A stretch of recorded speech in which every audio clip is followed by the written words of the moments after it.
Indonesia itu dijajah Belanda selama 350 tahun? Pada tahun 1950, Soekarno berpidato bahwa Indonesia dijajah selama 350 tahun. Pidato ini bertujuan untuk membangkitkan semangat patriotisme dan nasionalisme saat Perang Kemerdekaan pada tahun 1945 sampai 1949 dengan menghadapi Belanda yang menginginkan menjajah Indonesia kembali. Sepertinya banyak guru sejarah dan buku yang menjelaskan bahwa Indonesia dijajah selama 350 tahun. Dari segi hukum dan sejarah kolonial, Indonesia tidak dijajah selama 350 tahun. Hal tersebut dikemukakan oleh D.C. Resik yang merupakan studi ahli hukum keturunan Belanda dan Jawa. Belanda mempopulerkan pernyataan untuk meneguhkan kembali kekuasaan Hindia Belanda yang sempat diambil oleh Inggris. Menurut kurikulum pendidikan saat itu, Belanda mencoba memahamkan anggapan bahwa Indonesia telah dikuasai sejak kedatangan Cornelis de Houtman, yakni Belanda berkuasa di India Timur sejak hampir 300 tahun lalu dan 300 tahun berikutnya.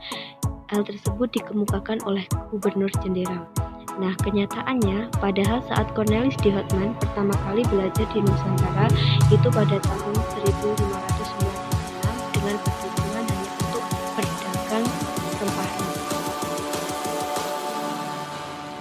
Menurut KBBI, menjajah berarti menguasai atau memerintah suatu negeri atau daerah. Hal ini kemungkinan terjadi saat Belanda mendirikan VOC pada tahun 1602. VOC yaitu sanksi dagang atau mengerahkan pasukan bersenjata untuk melancarkan misinya.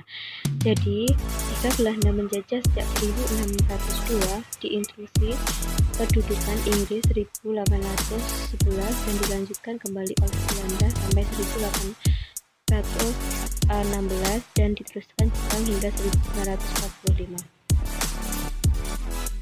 Nama Indonesia belum populer hingga Sumpah Pemuda pada tahun 1928. Indonesia resmi digunakan sebagai nama negara kita yaitu pada tahun 1945. Jadi sebagai sebuah negara, Indonesia belum pernah terjajah sama sekali. Sebelum menjadi negara, rangkaian kepulauan Indonesia yang kita kenal dengan Hindia Timur, Hindia Belanda, nama Hindia Belanda dibedakan dengan Hindia Barat, yakni Hindia yang dikuasai oleh Inggris.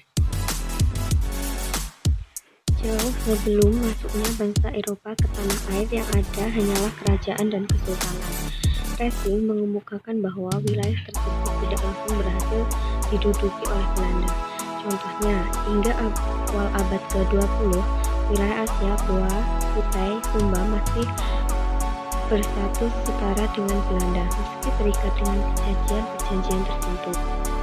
Lalu setelah Bali menyerah pada tahun 1904, disusul pembuatan besar Kesultanan Aceh 1912.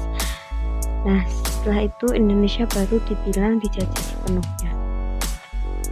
Terima kasih, mungkin cukup ini saja yang dapat disampaikan mengenai artikel saya yang berjudul Bukan 350 tahun Indonesia.